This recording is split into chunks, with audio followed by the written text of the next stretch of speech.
warahmatullahi wabarakatuh. Waalaikumsalam warahmatullahi wabarakatuh. Selamat pagi anak-anak. Selamat pagi, Bu. Wah, semangat sekali. Bagaimana? Apakah puasa semua? Alhamdulillah puasa, Bu. Baiklah, sebelum pembelajaran dimulai, silakan dilihat kanan, kiri, bawah. Apakah ada yang mengganggu? Silakan dibuang dulu. Sudah, Bu. Marilah kita berdoa. Tolong untuk ketua kelas untuk memimpin doa terlebih dahulu. Sebelum memulai pembelajaran, marilah kita berdoa menurut kepercayaan masing-masing. Berdoa mulai, berdoa selesai. Ibu absen dulu ya. Apakah hari ini ada yang tidak hadir? Hadir semua. Alhamdulillah kalau hadir semua. Anak-anak, ada yang masih ingat nggak pembelajaran sebelumnya tentang apa? Pertumbuhan dan pembangunan ekonomi. Coba, ada yang mau menjelaskan nggak apa itu pertumbuhan dan pembangunan ekonomi tersebut?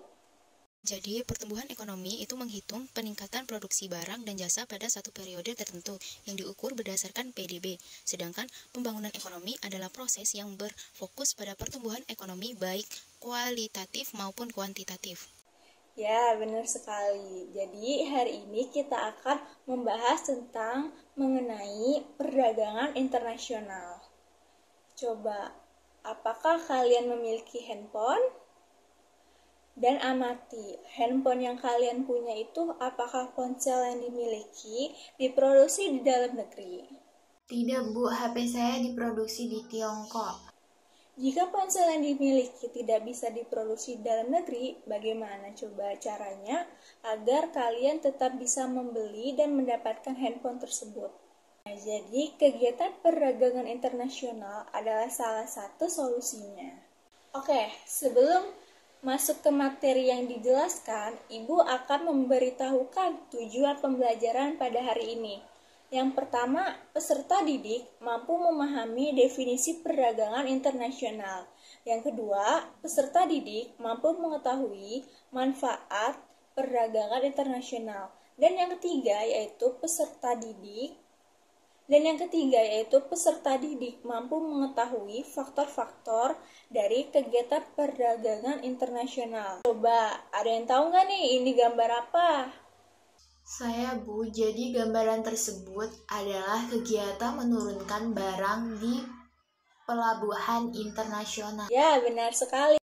Jadi, gambar tersebut adalah kegiatan menurunkan barang di pelabuhan internasional. Ada yang ingin bertanya terkait gambar tersebut? Izin bertanya, Bu, apa yang dimaksud dengan perdagangan internasional? Baiklah, Ibu akan memaparkan materinya ya. Baik, Bu. Jadi, perdagangan internasional merupakan kegiatan untuk tukar-menukar barang dan jasa yang melibatkan dua negara atau lebih dengan tujuan mencari keuntungan. Ibu, saya belum paham. Ibu akan menjelaskan, misal nih, seseorang yang lebih memilih untuk membeli baju dan celana saja daripada menjahitnya sendiri akan mendapat keuntungan berupa waktu dan penghematan biaya. Dari segi waktu, orang itu tidak akan menghabiskan banyak waktu untuk sekedar menjahit yang belum tentu hasilnya itu baik dan tidak akan mengeluarkan banyak biaya hanya dengan membeli kain dengan jumlah yang sedikit. Biasanya grosir lebih murah kan? Nah, lantas apa sih yang didapat oleh penjahit dari menjual hasil jahitannya? Tentu saja, ia bisa mengambil keuntungan dari itu. Dalam banyak kasus di kehidupan sehari-hari, biasanya seorang penjahit akan membeli bahan baku secara grosir sehingga harganya lebih murah. Ketika bahan baku ini diolah, maka dalam hal ini akan menghasilkan baju atau celana yang dapat ia jual dengan harga lebih mahal daripada biaya bahan baku dan biaya produksinya. Pakaian yang kita kenakan, tas yang kita bawa, dan sepatu yang kita pakai bisa jadi berasal dari luar negeri. Contohnya, baju impor dari Cina, sepatu dari Vietnam, dan tas dari Italia. Begitu ya, Bu. Berarti HP yang kita gunakan, laptop, televisi, dan peralatan elektronik lainnya banyak yang diimpor dari negara lainnya, seperti Cina, Korea Selatan, dan juga Jepang. Iya, jadi seperti itu penjelasannya. Sekarang, Ibu mau tanya, ada yang tahu nggak nih apa aja sih kegiatan utama perdagangan internasional itu? Ekspor dan impor. Yap, benar sekali. Kegiatan utama perdagangan internasional itu ada dua, yaitu ekspor dan impor. Orang yang melakukan ekspor disebut eksportir, dan yang melakukan impor disebut importir.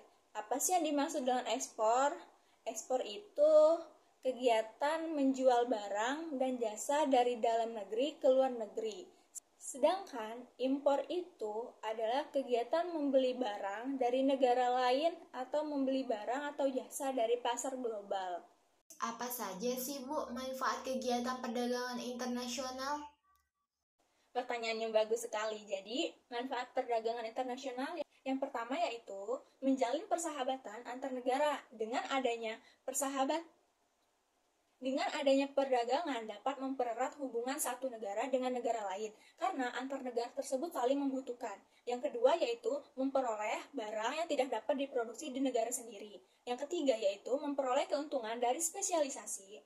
Dan yang keempat yaitu memperluas pasar dan menambah keuntungan. Dan yang kelima yaitu bertambahnya ketersediaan jumlah barang.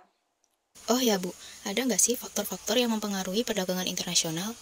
Jadi, faktor pendorong yang mempengaruhi perdagangan internasional itu ada 5. Yang pertama yaitu adanya perbedaan sumber daya alam dan sumber daya manusia, sehingga menyebabkan hasil produksi yang berbeda. Yang kedua yaitu adanya perbedaan kemampuan penguasaan teknologi dalam mengolah sumber daya alam. Yang ketiga yaitu perbedaan biaya produksi. Adanya perbedaan biaya produksi akan mempengaruhi harga jual suatu barang. Yang keempat yaitu selera masyarakat. Sebagian masyarakat memiliki selera yang berbeda kan? Sebagian masyarakat memiliki selera atau ketertarikan terhadap barang impor.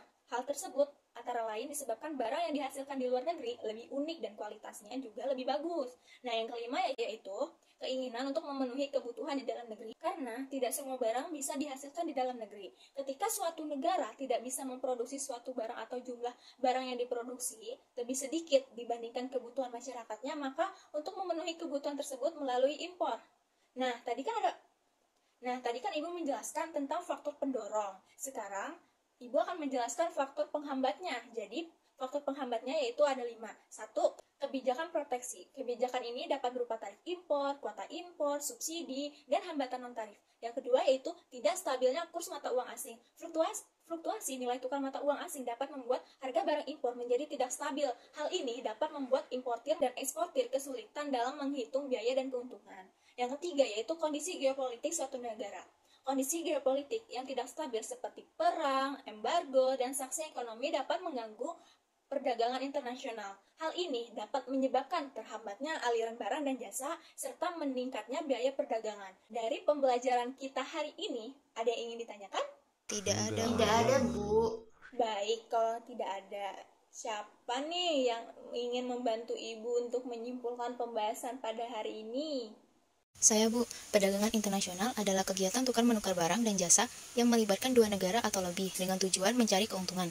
Nah, kegiatan ini memungkinkan negara untuk memperluas pasar, mendapatkan barang yang tidak bisa dihasilkan di dalam negeri, dan meningkatkan pertumbuhan ekonomi. Utama dalam perdagangan internasional adalah ekspor dan juga impor. Baik, terima kasih. Jadi, Ibu akan memberikan kesimpulan sedikit nih mengenai materi kita hari ini. Perdagangan internasional adalah kegiatan yang penting bagi perekonomian suatu negara. Manfaatnya itu banyak.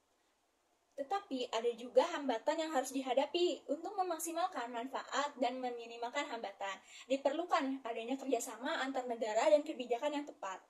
Nah, untuk tugas kalian, Iya nih, Ya tugas Allah, lagi. perasaan tugas terus deh. pasti kan kalau setiap pembelajaran pasti selalu ada tugas. Untuk tugas kalian itu secara individu. Nah, nanti soalnya itu akan Ibu berikan ya dan dikerjakan di rumah masing-masing. Dikumpulkan pada minggu depan, oke? Saat pelajaran Ibu dan mengerjakan lembar kerja yang akan Ibu kirim di grup. Nih, Ibu ada sedikit kata-kata motivasi biar kalian semangat mengerjakan tugasnya. Ada yang mau tahu nggak? Oke, Ibu akan memberikan motivasi, yaitu kamu tidak perlu menjadi astronot untuk menjelajahi ruang angkasa. Setiap tugas yang kamu selesaikan adalah pesawat ruang angkasa menuju pengetahuan tak terbatas. Wih, Masya Allah. Terima kasih Bu atas motivasinya. Iya, sama-sama. Sebelum pembelajaran hari ini Ibu tutup, marilah kita ucapkan Alhamdulillah. Alhamdulillah. Kemudian kita tutup dengan doa. Ketua kelasnya silakan disiapkan. Mari kita berdoa dimulai. Berdoa selesai. Anak-anak, Ibu mohon maaf apabila ada kesalahan. Wassalamualaikum warahmatullahi wabarakatuh. Sampai jumpa di minggu depan. Oke? Jangan lupa mengerjakan tugasnya ya semua. Wassalamualaikum warahmatullahi wabarakatuh.